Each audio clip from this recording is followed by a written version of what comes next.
ప్రాణం అని విన్నవించు ఈ పాటని.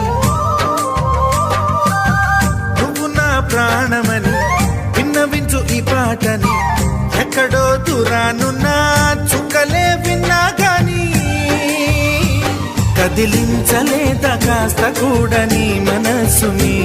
పరదాలు దాటి ఒక్కసారి పలకరించవేమి. అందరినీ ఇలా వెంటపడి అడగాల సరదాగా నువ్వే ఎదురైతే సరిపోదా. నిద్రపోతున్న రాత్రి నడిగా గుటికి చేరిన గువ్వల నడిగా